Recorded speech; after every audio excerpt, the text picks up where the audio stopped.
Bonjour, c'est jeudi 28 juin et enfin c'est vendredi, voilà. Et juillet qui approche à grands pas, de nouveau un long congé qui s'annonce devant nous, ce congé de la fête du Canada qui s'en vient. Il faut dire que certains sont déjà en vacances et oui, la fin des classes qui s'est quand même terminée officiellement depuis une semaine pour les jeunes, mais le personnel enseignant qui sera officiellement en vacances à partir d'aujourd'hui. Bien des gens qui quittent pour un repos bien mérité, mais il y a ceux aussi qui s'apprêtent à déménager. C'est la grande migration annuelle sur fond de crise de logement. Cela dit, tout au long de cette saison estivale, je vous convie à notre rendez-vous quotidien du lundi au vendredi entre midi et 13h. Ici Chantal Lavoie, entourée d'une belle équipe. Aujourd'hui, on termine la semaine en belle compagnie pour l'heure qui suit. Bienvenue à Aime l'été.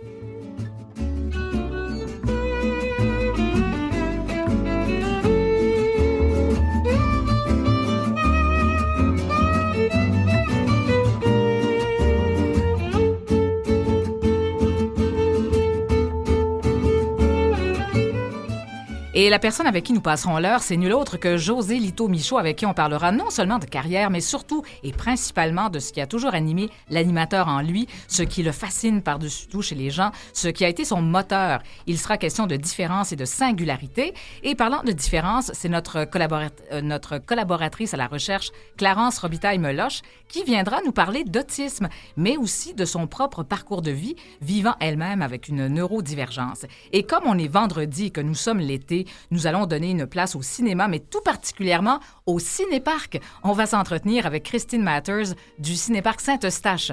Au cours de la prochaine heure, soyez donc des nôtres à Aime l'été.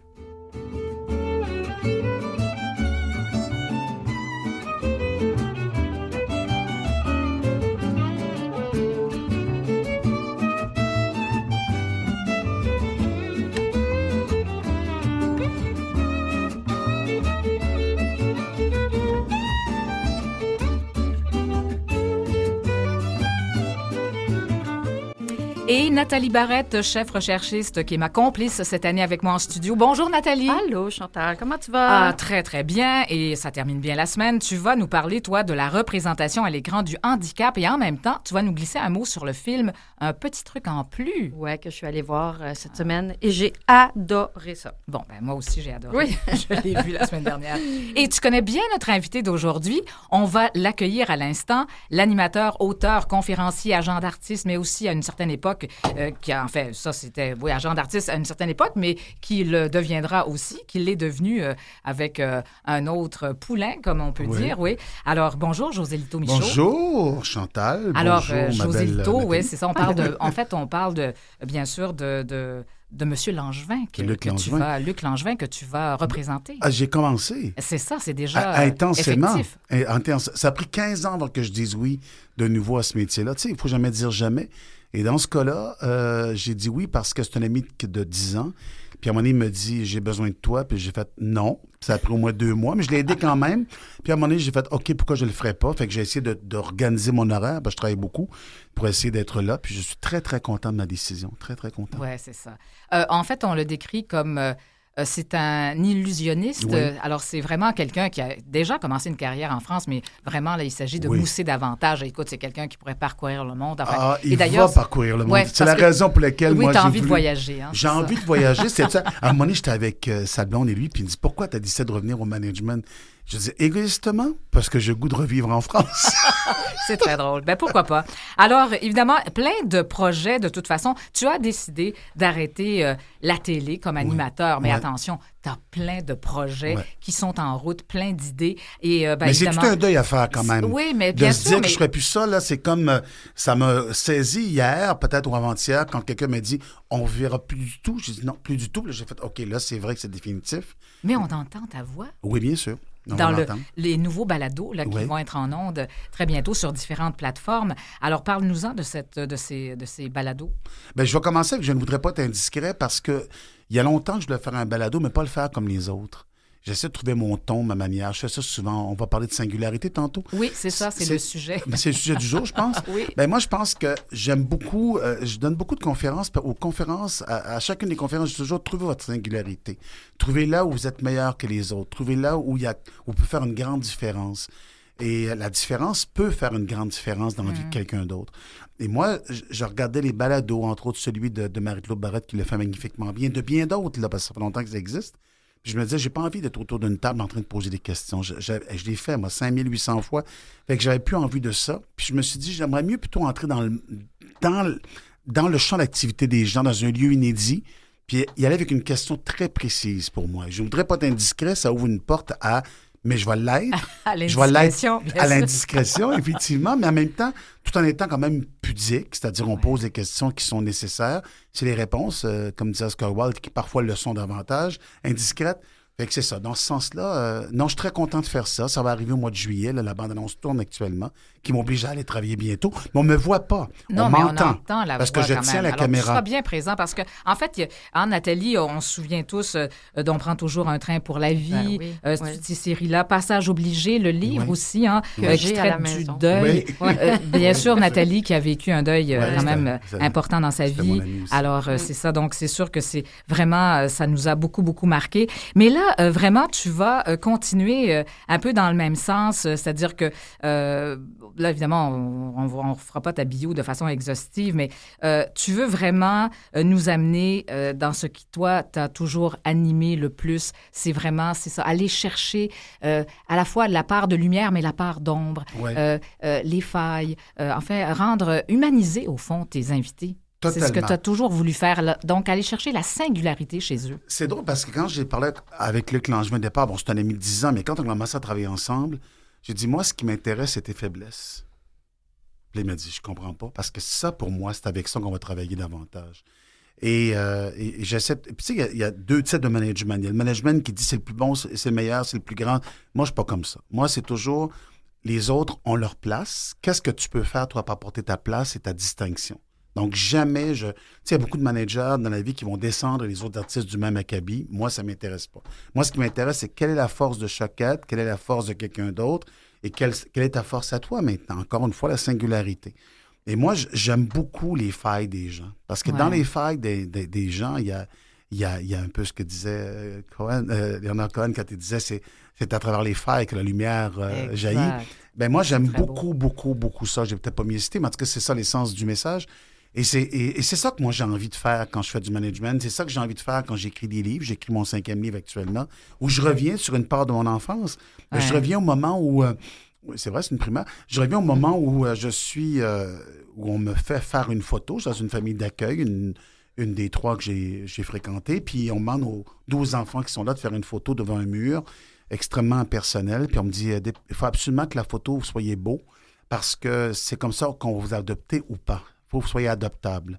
Ah. Et moi, je lui réponds à la dame à 4 ans et demi, j'allais avoir 5 ans pratiquement.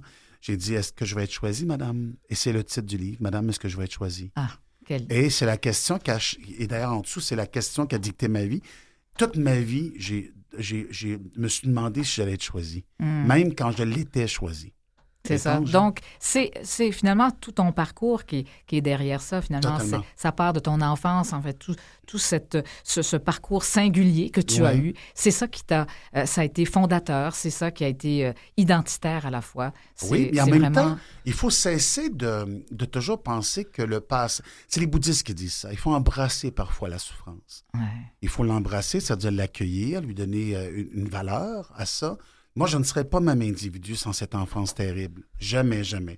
Je ne sais pas ce que j'aurais été avec la popularité, moi. Est-ce que j'aurais été chiant? Est-ce que j'aurais été condescendant? Est-ce que j'aurais été le même gars aujourd'hui bienveillant que je suis puis attiré vers l'autre? Je pense pas. Donc, un jour, quand la popularité est arrivée, moi, pour moi, c'était 37 ans à l'époque où j'étais à Star Academy comme directeur. J'ai remercié la vie, moi, d'être ce que j'étais. J'ai dit, je suis content d'être comme ça parce que je suis pas sûr, moi, j'avais eu ça à 22 ans, que j'aurais pas été dans la revanche de la vie, tu sais, en se disant, maintenant, je vaux quelque chose par rapport à avant, où elle me traitait comme pour un rien, donc, elle me traitait mal.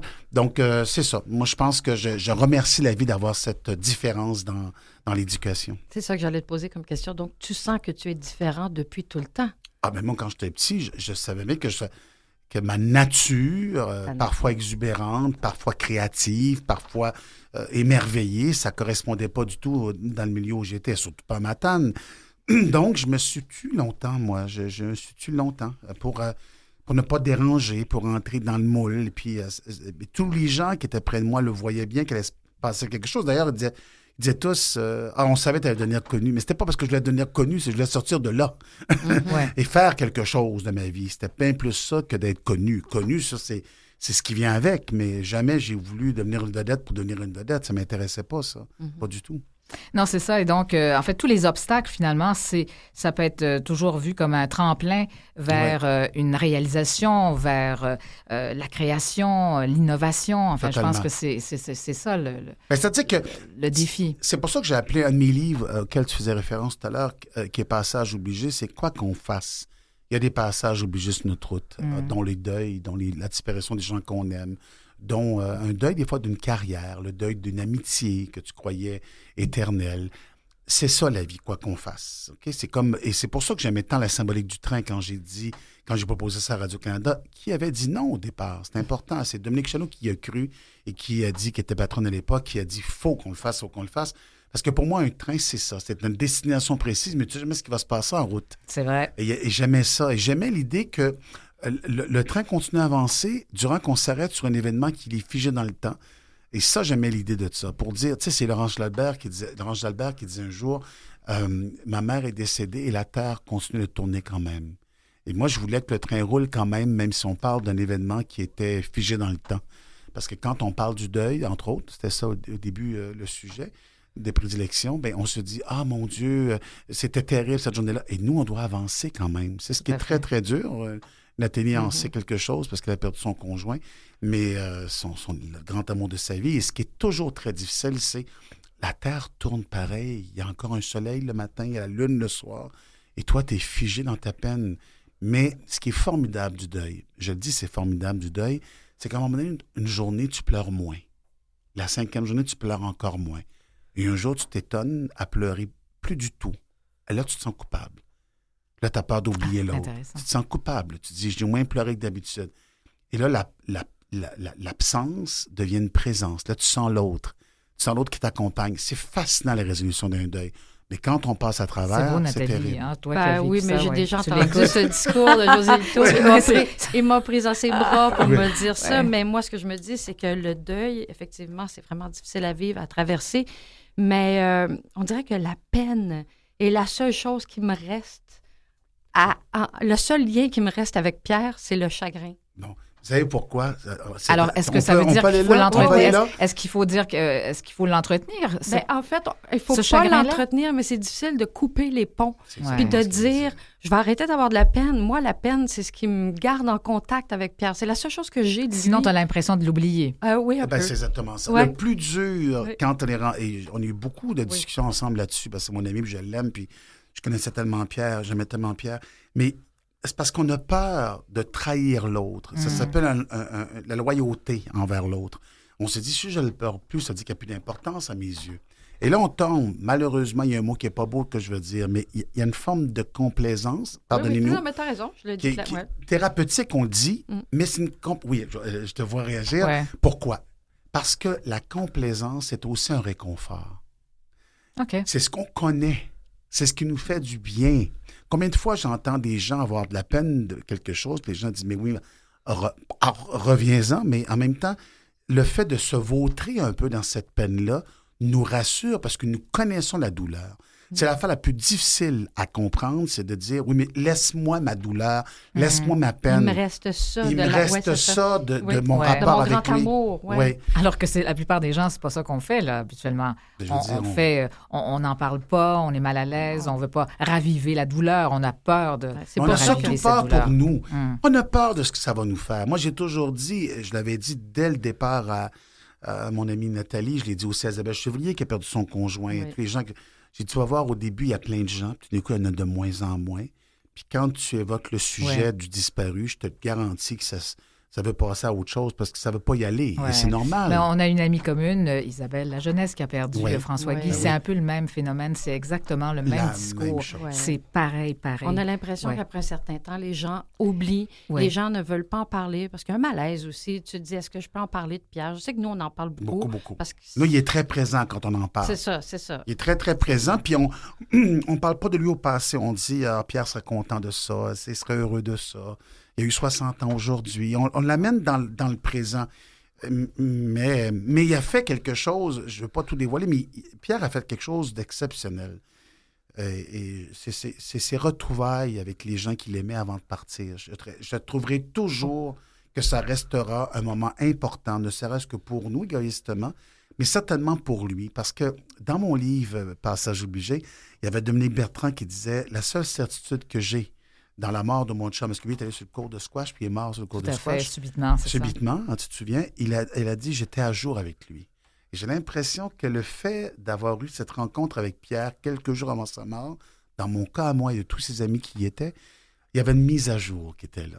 Et Pierre, je pense, s'est assuré qu'il y a une mise à jour avec tout le monde en lui disant ce qu'il pensait d'eux, de l'amour qu'il lui a... Pierre avait une pudeur, mais en même temps, il avait une générosité extraordinaire du cœur.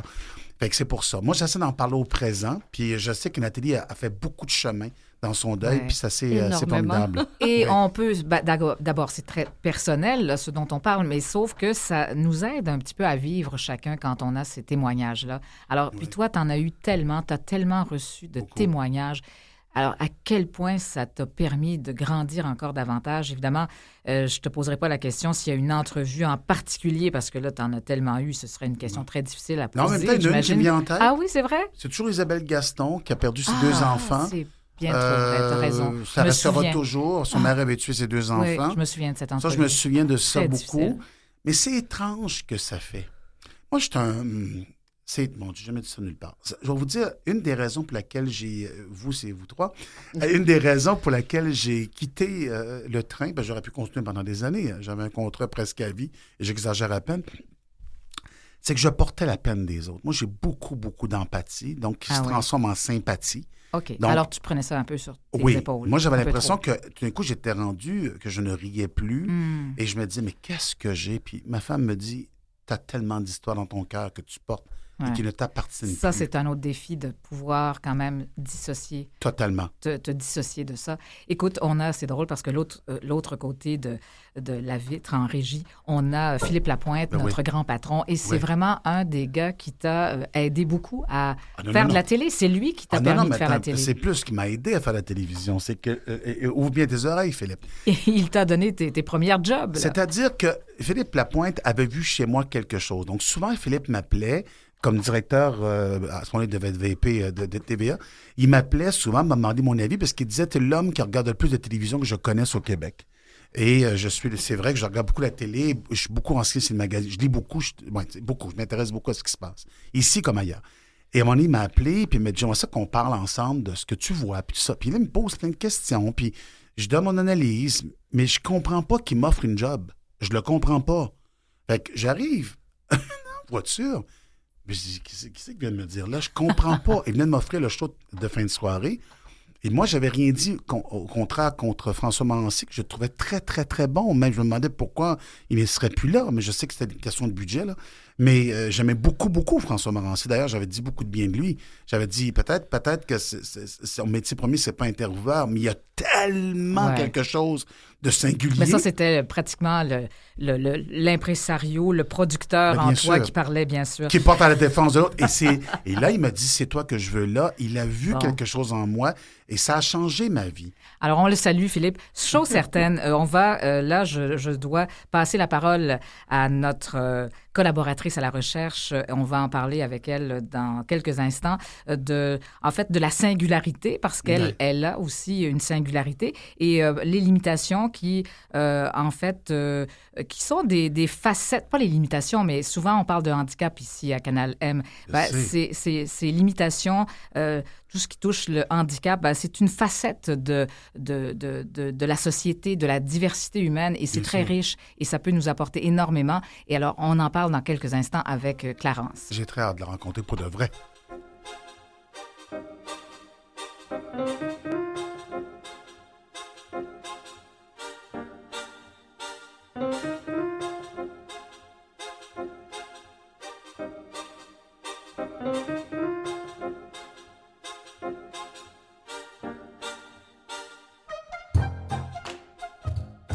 Alors, on accueille à l'instant notre autre collaboratrice à la recherche, Clarence Robitaille-Meloche. Bonjour, Clarence. Bonjour. Et tu es formidable. Tu es vraiment quelqu'un... en fait, tu es une membre de l'équipe absolument adorable. Nous sommes très, très fiers de t'avoir à nos côtés. Et chanceux de t'avoir à nos côtés. Oui, Chanceuse. tout à fait. On est chanceuses. Oui, tout à fait. Et là, on parle de singularité, on parle ici, évidemment, à Canal M de handicap.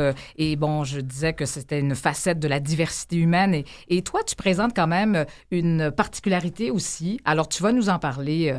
Tu as une neurodivergence. Exactement. Je suis autiste Asperger. J'ai été diagnostiquée à l'âge de 12 ans. Aujourd'hui, le terme Asperger est un peu controversé parce que les historiens ont découvert que Asperger, le scientifique qui a donné son nom à cette variante de l'autisme, était en fait un nazi convaincu.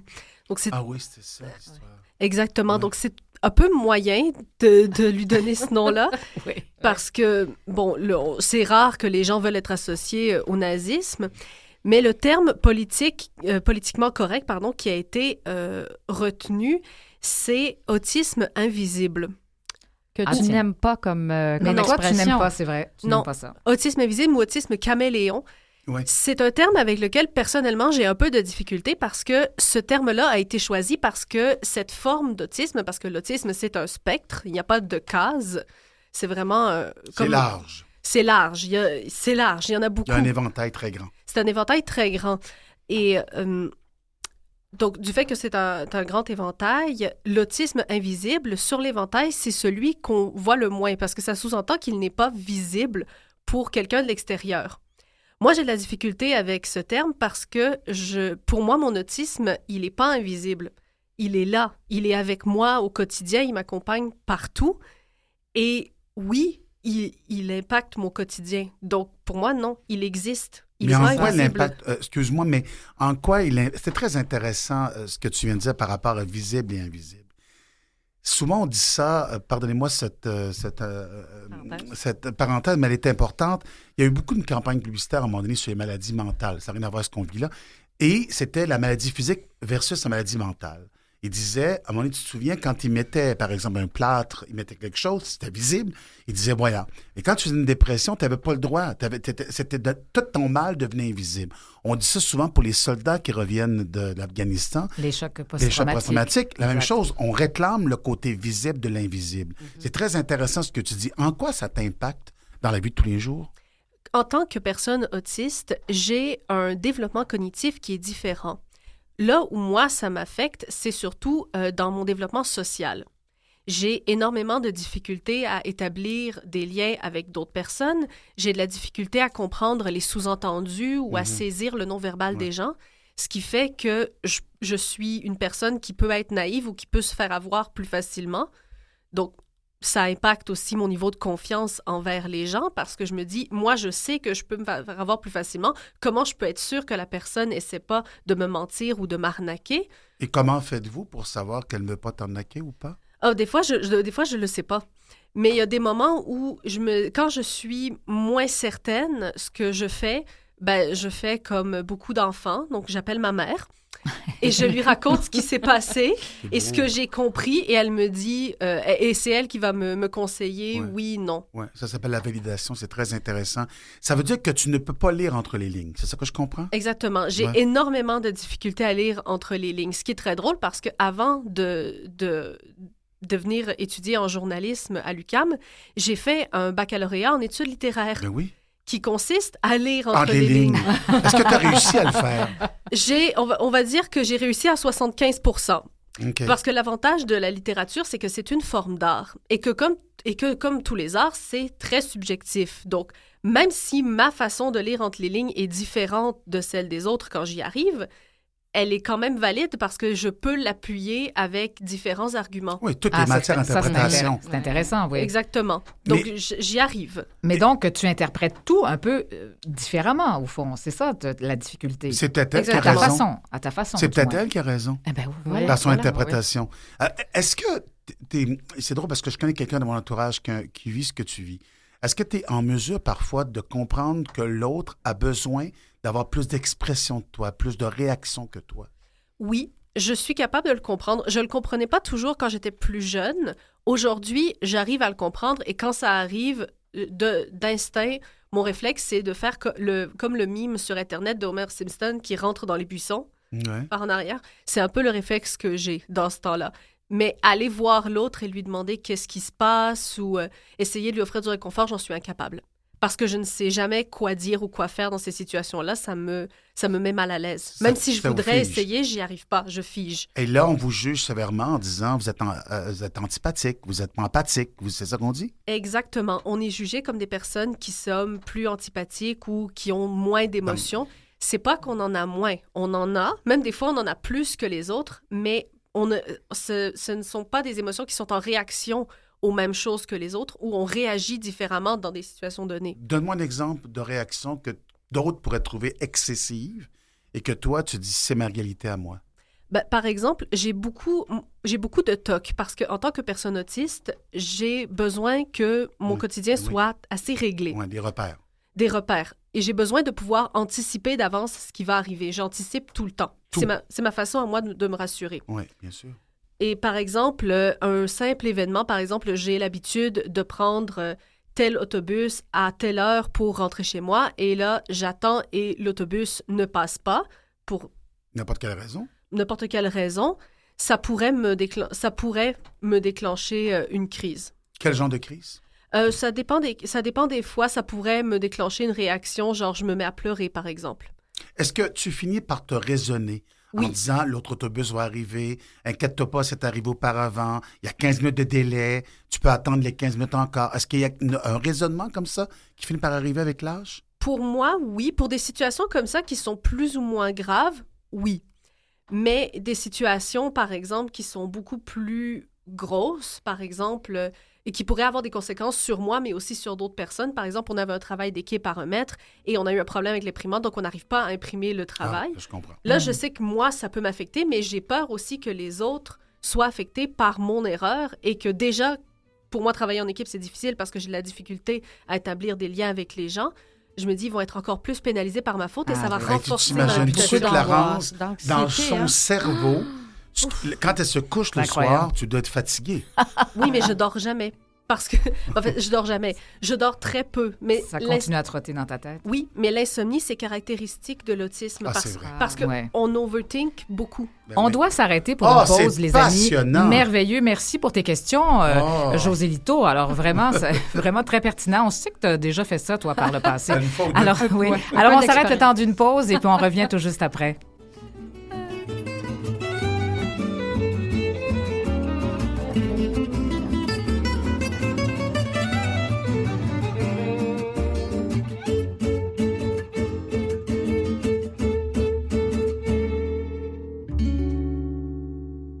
L'été.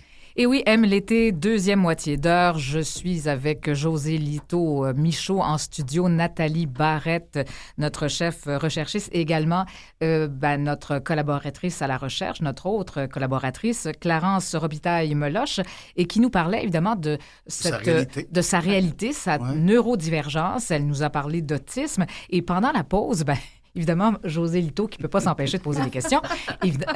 J'en pose trop de la Non, c'est correct. Okay. C'est très, très bien. D'ailleurs, on t'a invité pour ça. C'est pas compliqué. Mais la vie est drôlement faite parce que des fois, les gens viennent manger à la maison et disent on se croirait dans le train. Mais oui, mais c'est ça dans la vie. Voilà. Je m'intéresse aux autres. C'est ça. Exactement. Tu es curieux et tout. Et d'ailleurs, c'est ça qui fait ta particularité, ta singularité. C'est un mot que j'aime tellement. Bon, voilà. Et puis, alors, on parlait de la singularité de Clarence. Et puis, pendant la pause, José Lito n'a pas pu s'empêcher de lui demander si elle était en relation amoureuse. Alors, tu lui as répondu, Clarence, que non. Non, je ne suis pas en relation amoureuse et ce n'est pas quelque chose que je recherche pour plusieurs raisons. Par exemple, étant donné que j'ai beaucoup de TOC et beaucoup de manies, je sais que quand je vis avec quelqu'un, ça peut être dérangeant. Donc, mes parents, par exemple, avec qui j'ai vécu pendant 23 ans, évidemment, donc de ma naissance jusqu'à le moment où je suis partie en appartement, ils sont habitués, ils le vivent bien ça va. Mais une personne qui vient d'arriver, qui n'est pas habituée, ça peut être un choc. Et moi, ce sont des manies que je ne contrôle pas. J'ai beaucoup de TOC. J'aime organiser mon environnement comme je veux. Est-ce que tu vas faire le deuil de l'amour à cause de ça?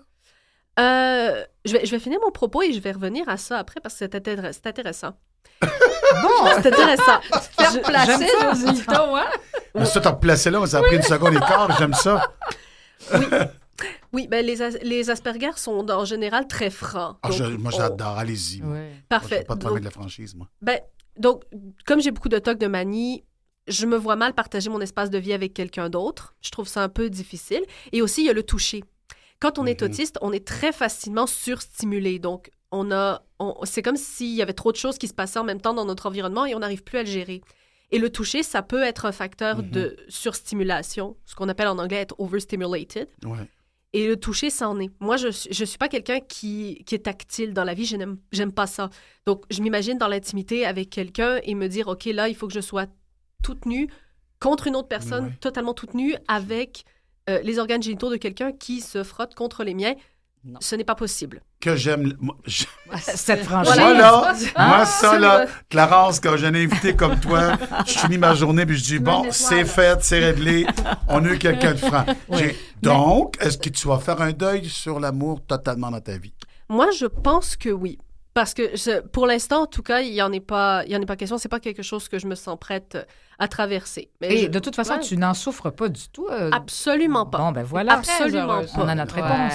Oui, c'est correct, j'adore comme réponse. Bon. Et ben, écoute, et puis il y a des gens qui sont seuls et qui sont très bien d'être seuls hein, aussi, qui ne, On n'a pas qui ne besoin sont d'être... pas en relation On amoureuse. n'a pas besoin d'être dans le autiste spectre ou de non. l'autisme pour aimer, Apprécier la solitude. apprécier en la fait. solitude Ouais. et ne pas avoir à introduire quelqu'un dans notre vie, c'est sûr. Exact. oui. Absolument pas. D'ailleurs, moi, je trouve ça assez triste, les gens qui ont absolument besoin d'être entourés de d'autres personnes pour être heureux, comme s'ils avaient besoin d'être validés, mais constamment, ou qu'ils ont toujours besoin... qui transmettent leur bonheur sur les autres. Deuxième bonne réponse. C'est bon. C'est bon. Non, mais c'est vrai, mais pardonnez-moi, Ben. c'est parce qu'on passe notre vie, Clarence, à essayer, tout le monde, hein, habituellement, sauf toi peut-être, mais dans la vraie vie, on essaie beaucoup d'être validé par les autres. C'est ce besoin inné de reconnaissance, on le voit assez jeune d'ailleurs, très tôt. On a besoin de dire, est-ce que j'ai bien fait ça? Est-ce que j'ai bien fait mon ménage? Est-ce que j'ai bien fait mon lit? Donc, on est souvent conditionné dès notre jeune âge à chercher le regard d'un autre. Tout à Et fait. c'est étrange parce qu'on parlait avant d'entrer ensemble dans cette belle émission, on parlait de Céline Dion, de ce qu'elle vivait. Et j'ai l'impression que quand elle a pu eu le regard de sa mère porté sur elle et le regard de son mari porté sur elle, c'est comme si le corps disait, c'est terminé maintenant, je peux arrêter de travailler. Ah, c'est intéressant ton analyse de ce Parce que phénomène-là. tout est ouais. arrivé à la mort de sa mère, qui est décédée le 17 janvier 2020. Et puis, c'est en mars 2020, au moment de la pandémie, où tout est tombé pour elle. Et moi, je l'avais dit à des gens intimes, je l'avais même dit à elle quand je l'ai pris dans mes bras, ça va être difficile pour toi, j'ai l'impression. Et je me souviens, donc, c'est quand on cherche... Pour nous, les gens qui faisons ce métier-là public, c'est souvent moteur, le regard de l'autre. Mais quand le regard de l'autre devient une dépendance, là, c'est là que c'est dangereux. Oui, je comprends. Mais je travaille au quotidien avec Clarence. C'est un grand bonheur de travailler avec elle. Elle n'a pas besoin de ça, mais je lui dis constamment à quel point elle est précieuse dans notre équipe. Comment elle Tout à fait. réagit, Clarence, quand tu lui fais autant de compliments? Oh, ben moi, ça me fait toujours plaisir, Ouais, c'est sûr. contente? Mais ça me fait plaisir, puis je me dis, ben tant mieux, ça veut dire que mon rapport de stage va être positif. Elle voit ça pratico-pratique, Ben non, c'est sûr. ça. C'est extraordinaire, Clarence. C'est pas Mais- extraordinaire! Au fond, dirais-tu que ta différence fait ta richesse? Tu te sens riche, autrement dit? Oui, complètement. Bravo. Complètement. Ouais. Moi, je suis quelqu'un qui aime accentuer que je suis différente. Je peux tout à fait fonctionner, je peux travailler, je peux étudier, je peux avoir mon propre appartement, je peux Être autonome. être autonome complètement, Voilà. je peux avoir les loisirs que je veux. Donc, oui, mais j'aime bien, par exemple, aujourd'hui, je suis habillée de rose des pieds à la tête parce que j'aime bien utiliser, par exemple, mes vêtements pour accentuer le fait que je suis pas comme tout le monde. Ah, c'est intéressant. Mes vêtements me permettent de dire, non, je suis pas comme vous. Et il y a des gens qui veulent bien faire et qui essaient de me dire, non, mais t'inquiète pas, t'es comme nous. Non. Ah, c'est Non, ça. Donc, chérie, tu ne recherches non. pas nécessairement t'as pas ce besoin de dire que tu es comme tout le monde. Bien sûr, c'est souvent, d'ailleurs, un enjeu pour bien des sûr. gens qui ont soit des limitations, certains handicaps, ils veulent Se fondre dans se la masse. fondre dans Ouais. la masse, t'as raison. Oui, mais c'est la société qui exige ça. Moi, Ou qui exige Ouais, ça, mon peut-être. mon oui. fils a des troubles d'apprentissage importants, tu le connais, Antoine, et c'est très compliqué pour lui d'apprendre à lire, c'est la même chose. Bon. Et puis, moi, j'ai essayé comme parent, j'ai essayé parce qu'on tente toujours, j'ai essayé de dire, pense aux petites victoires. Pense pas aux autres victoires. Et Bernard Boyer disait toujours, l'alpiniste disait toujours, à chacun son Everest. Et moi, c'est très important pour moi et pour lui. Comme par exemple, là, il est devenu mécanicien, puis il excelle vraiment bien. Puis, je disais encore ce matin, tous les jours, je lui dis que je l'aime. Tous les jours, c'est 4-5 fois par jour. Tous les jours, je dis que papa, j'ai fait tantôt un changement d'huile, puis ça va bien. Je trouve que des fois, c'est des petites victoires qui amènent. Et c'est d'être dans sa réalité Exactement. à lui. Parce que comme parents, on veut tellement plus pour nos enfants. Mais en même temps, c'est ça que lui a besoin. Fait que je me suis adapté à ça et je suis beaucoup plus heureux depuis que j'ai compris ça, que j'ai essayé de ne pas mettre trop d'espoir dans cet homme-là, mais plutôt de garder les espoirs qui sont réalistes pour lui. Tout à fait. Mais là, évidemment, Clarence, tu es consciente d'une chose. Tu présentes une certaine douance. La douance peut faire partie... Elle réagit quand même. Hein? C'est-à-dire, elle n'est pas certaine du mot douance. La douance fait partie du spectre, mais bien en sûr. quelque sorte, oui. Alors ça, il faut le dire, ce n'est pas tous les personnes autistes qui ont le même parcours que toi et certains ont de grandes limitations. Alors, c'est sûr que tu es... privilégiée. Est-ce que tu aimes qu'on dise ça? Que je suis privilégiée. Je pense que dans mon cas, c'est vrai. Donc, je peux parler pour moi, mais je ne peux pas parler pour tous les autres autistes. Pour moi, oui, je dirais que je suis privilégiée parce que je suis capable de fonctionner avec. J'ai appris à fonctionner avec et je sais reconnaître que ça me permet de faire des choses que d'autres personnes ne pourraient pas faire. Donc oui, je suis limitée à certains niveaux, mais pas autant que d'autres. Donc, j'ai de la chance quelque part. Je trouve que je m'en tire bien. Donc, je suis très heureuse avec ça. Moi, j'ai une question très honnête. Comme on a quelqu'un d'honnête devant soi, c'est facile. Est-ce qu'à un moment donné, tu as maudit la maladie? Tu as dit, j'en peux plus de ça. Ma différence, j'en peux plus. Je vais être comme tout le monde. Est-ce qu'un jour, c'était arrivé, ça? Alors, maladie, non. Je sais. Très bien. En le disant, j'ai vu ta réaction. Non. L'autisme, ce n'est pas une maladie. C'est une neurodivergence. Parfait. Je suis d'accord avec toi. Mais maintenant, est-ce qu'il y a un moment où ton état... Tu l'as maudit en disant, je parle plus jeune, là, j'entends. Tu t'es dit, j'aimerais tellement être ça comme les autres, ça serait moins complexe. J'ai eu une petite période où j'essayais de me fondre un peu plus dans la masse, d'essayer de me faire aimer un peu plus des autres. Mais à cette époque-là, je n'étais pas encore diagnostiquée. Donc, je ne savais pas. Je savais que j'étais différente, mais je n'avais pas de mots à mettre dessus. Quand j'ai eu 12 ans et que j'ai été diagnostiquée autiste Asperger, c'est la meilleure chose qui m'est tombée. C'est la meilleure chose qui m'est tombée dessus, ce diagnostic, parce que j'avais enfin des mots pour expliquer pourquoi j'étais pas comme les autres. Et à partir de ce moment-là, j'ai arrêté de vouloir plaire à tout le monde. J'ai dit, je suis différente, je peux l'expliquer. Alors, vous faites avec, parce que moi, je changerai pas pour vous faire plaisir. Je peux pas changer pour vous faire plaisir. Tout simplement. C'est une belle réponse. Et puis, merci pour ton témoignage, Clarence. Hein, vraiment, je pense que José Lito, là, lui, on était en plein dans son champ de compétences. Oui. En fait, oui, merci. Tout à fait. Alors, merci, Clarence. De toute façon, on se retrouve, nous, tout l'été. Là, on aura l'occasion de s'entretenir avec toi régulièrement. Alors, merci. Et puis là, on va parler d'un autre sujet. On va parler de cinéparc. Oh là là, c'est l'été. Alors, tout de suite après la pause.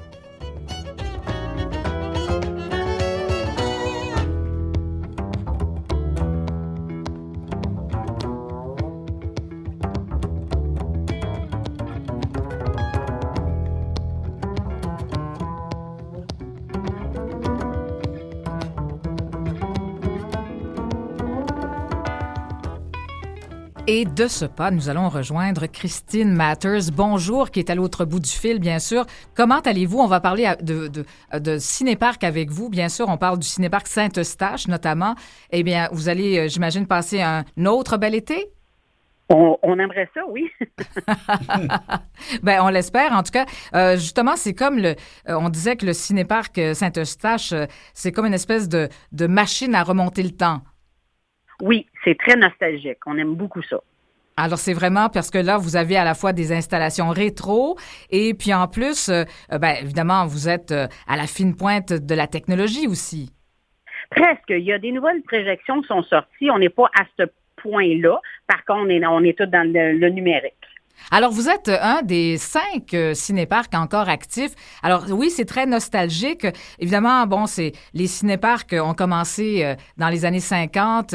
D'ailleurs, je me demande, il y a une série, je pense, qui est en ondes sur Historia, sur les cinéparcs. Oui. Alors, vraiment, à découvrir cette série-là, parce qu'on va tout découvrir, la petite histoire des cinéparcs. C'est fascinant. Même qu'à un moment donné, le clergé aimait pas trop l'idée d'implanter des cinéparcs ici. Ben, on sait pourquoi. C'était un endroit de... C'est l'endroit des premiers rapprochements intimes. voilà. C'est dans la Est-ce que c'est voiture. encore ça? Est-ce que c'est encore ça, madame? Ben, des soirées, il y a beaucoup de pluie, on se pose des questions. On voit la voiture Mais- bouger un peu. Oui, c'est ça. Ça va Mais- jusqu'à bouger. mais il y a beaucoup de Embrouiller un peu, là, oui. Mais il y a beaucoup de familles qui vont au cinéparc. C'est ça Oui. que je disais, jeune, moi, j'amenais mes enfants, puis on en garde des souvenirs impérissables. L'expérience cinéparc, c'est vraiment extraordinaire. Extraordinaire, oui. Puis de parents enfants, parents, puis là, quand ils sont là, la deuxième génération, ils veulent venir avec leurs enfants aussi vivre l'expérience. Donc, c'est génération en génération veulent vivre l'expérience. Ben, mon fils, moi, il est allé l'autre jour avec une gang d'amis. Ils s'en va au cinéparc.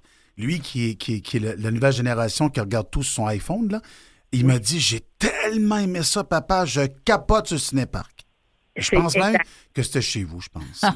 Ben oui, parce que les gens, bon, à la fois, il y a les familles, les enfants maintenant viennent en pyjama. Ben, ça a toujours été remarqué, mais il y a des couples qui se promènent avec leur petit verre de vin. En fait, c'est vraiment une belle occasion, finalement, de voir du cinéma, mais pas juste ça. C'est une expérience en soi. C'est Ah une oui. sortie. Absolument. Et On pourrait même dire quasiment un événement. oui, tout à fait. D'ailleurs, pendant la pandémie, hein, vous avez, c'est sûr que ça a relancé le Ça cinéparc. Ouais.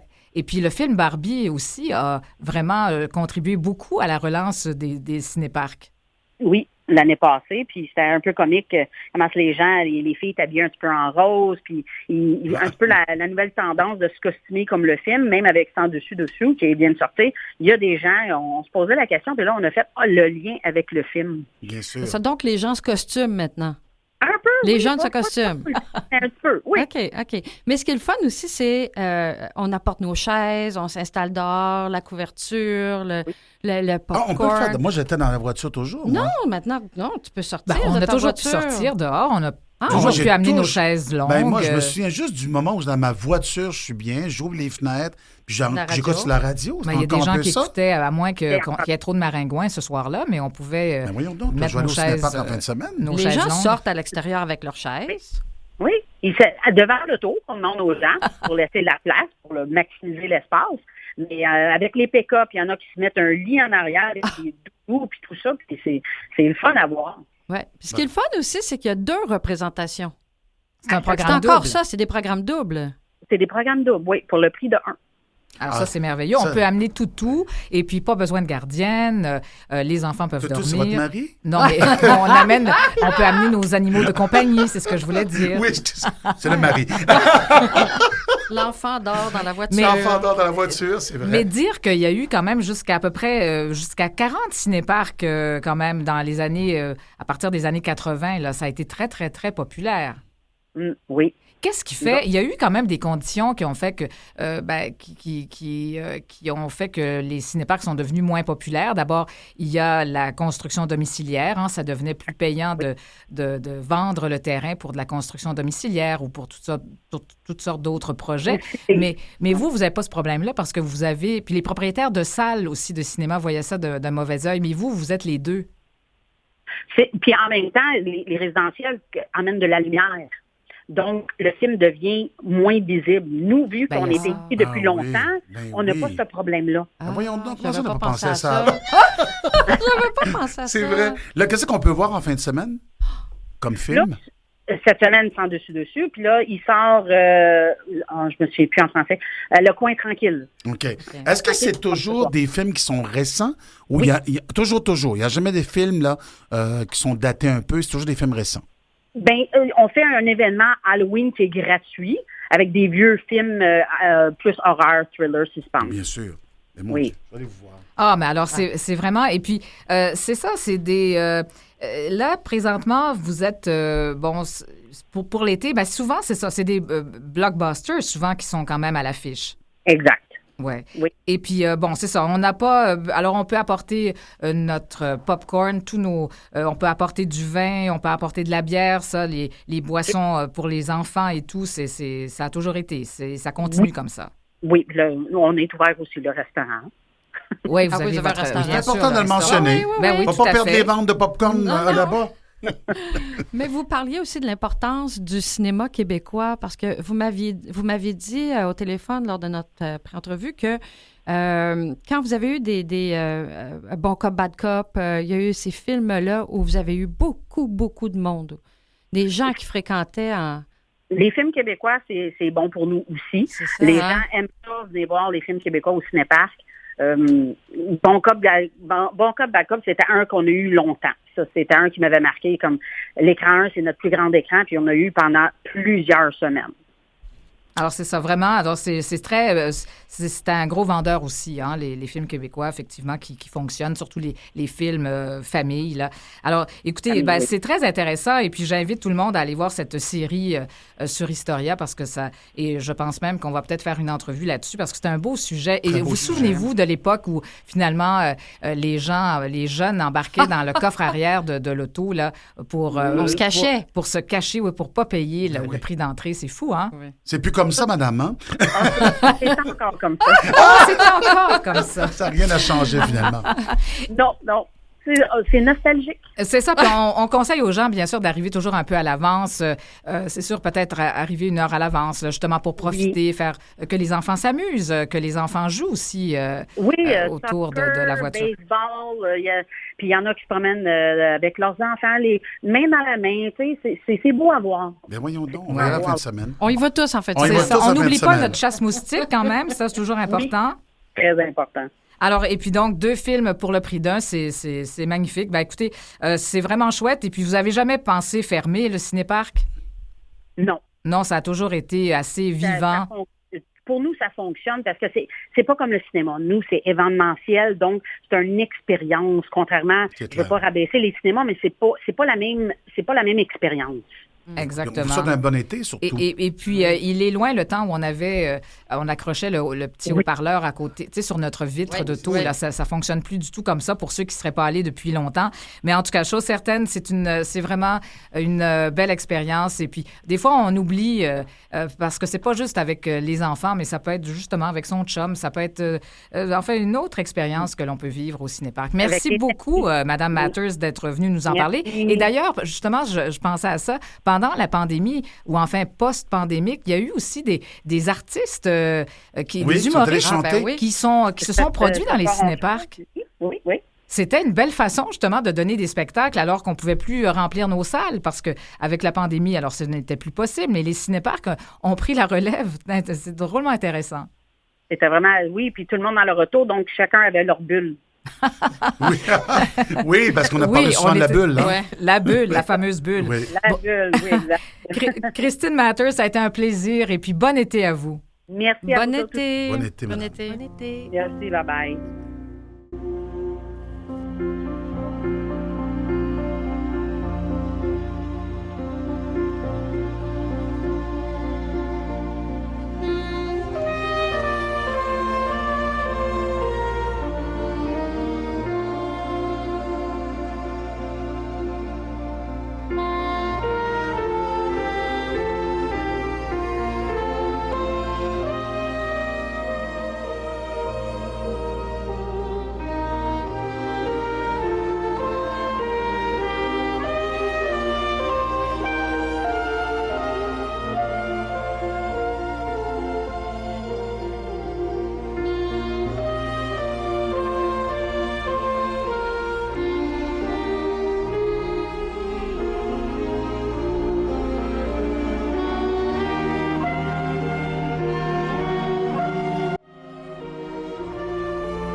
Alors oui, ça nous a rendu nostalgiques. D'ailleurs, Ben oui. notre réalisateur à la mise en onde, là, enfin notre technicien à la mise en onde, nous a mis une petite musique nostalgique. Hein, Ben oui, je suis pour, parti dans mes pensées, moi. oui, c'est ça nous rappelait Belle notre, musique. notre bon vieux temps au cinéparc. Bon, cela dit, on va continuer notre sujet. On n'a plus beaucoup de temps parce que José Lito, hein, ben, il y a beaucoup de choses à dire. Et puis là, ben, il y a Tant Nathalie. mieux, parce qu'il y a des invités qui n'ont rien à dire. C'est ça. Nathalie, aussi, tu as des choses importantes à nous dire. Oui, ben en fait, je veux juste rappeler que c'est la 10e édition cette année de la Transat Québec-Saint-Malo à Québec. Oui. Puis je trouve ça Événement important. de voile. Oui, puis je trouve ça important d'en parler parce que, écoute, depuis 2016, il n'y avait pas eu de Transat Ben à non. Québec. C'est aux 4 ans. Puis après ça, 2020, c'est la pandémie. La pandémie, exactement. Alors, il n'y en a pas eu. Ah, ouais. Et là, José Lito, je ne sais pas si tu es déjà allé. Ben oui, là, moi, mais je suis allé à Québec 84, moi. C'est ça. wow. Ah là là. Alors, les festivités se déroulent jusqu'au 30 juin, puis je voulais en parler parce que ça achève. Donc, les gens, allez-y, il n'est pas trop tard. Puis on parle d'un événement légendaire là, qui est ouvert au grand public. Ben oui, parce que le départ a lieu le 30, autour de 14 heures. Oui, exactement. Alors vraiment, c'est vraiment cette traversée là, mythique. Et ben je pense, moi, je me suis intéressée à l'époque là, des Florence Artaud, là, qui est malheureusement décédée aujourd'hui.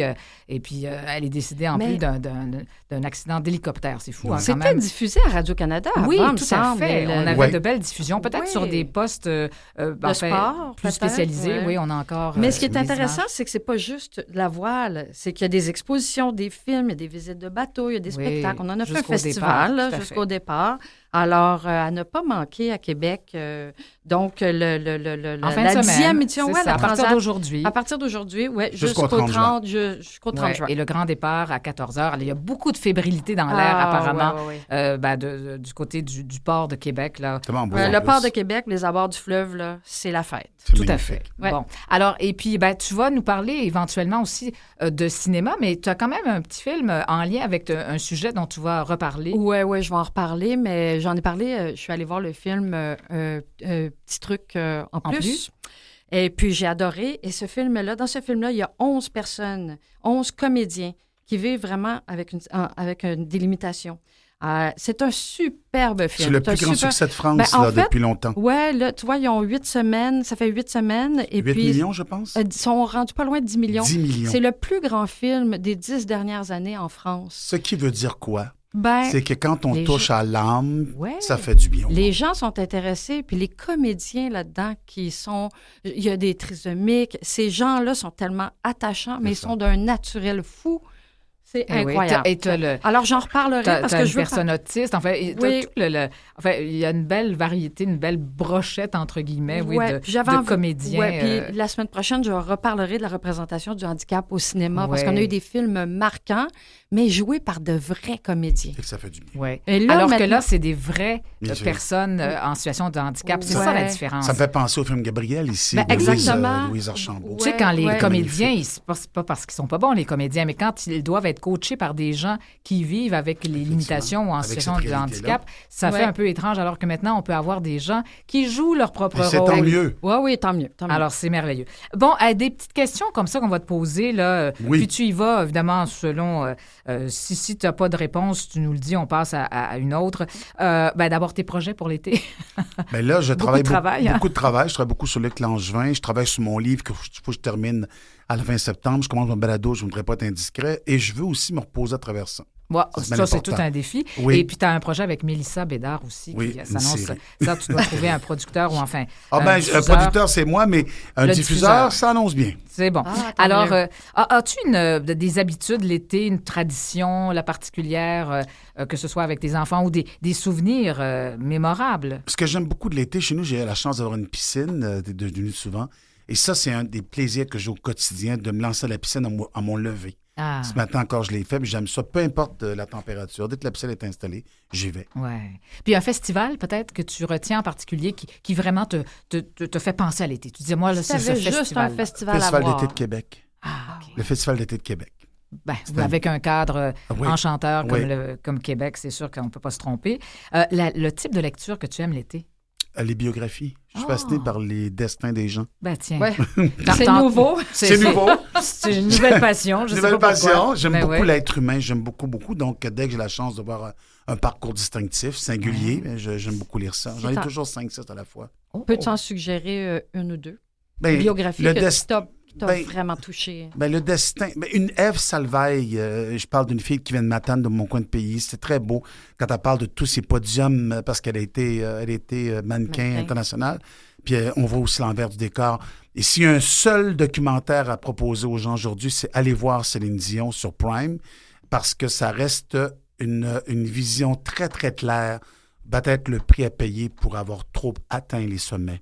Ouais. Je trouve qu'il y a une belle... On ne peut pas généraliser, mais ça ressemble à un destin comme celui de Whitney Houston. On dirait qu'il finit toujours mal, ces destins-là. Ouais. Et je constate que Céline, ça va pas bien quand on voit ce documentaire-là. Alors, ça nous fait réfléchir, mais je pense aussi que c'est parfaitement assumé parce qu'elle nous place un petit peu dans une situation, on a l'impression d'être un petit peu voyeur peut-être, Oui. mais c'est... Mais c'est le siège qu'il nous donne. C'est exactement la position qu'on nous donne. Ouais. Alors, ça, c'est assumé. Donc, on n'a pas à se sentir mal non plus. Mais ça nous permet de comprendre des choses. Oui, mais ça bouscule. Ça pose beaucoup de grandes Ouais. questions. Puis voilà.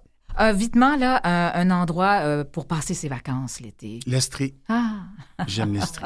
J'aime l'Estrie. ah oui. On s'en va vivre là. On quitte Boucherville pour aller vivre en Estrie. Bon, alors c'est ça. Ben parfait. Puis, qu'est-ce que tu aimes manger l'été? Des grandes salades avec du homard. Ah. J'aime beaucoup le homard. La fraîcheur. La fraîcheur avec des fruits frais dedans. Écoute, je vais me faire ça ce soir. Avec un petit vin blanc. Tiens. Ah, Bonne ça, idée, ben, ça. ça nous donne des idées vraiment.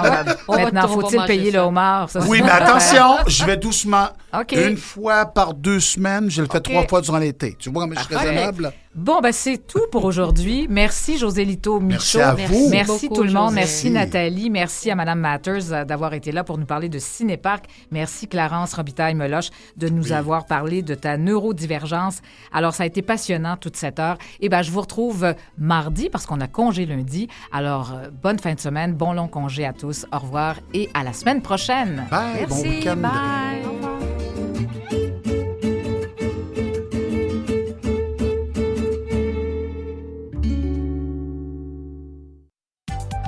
Dans un instant,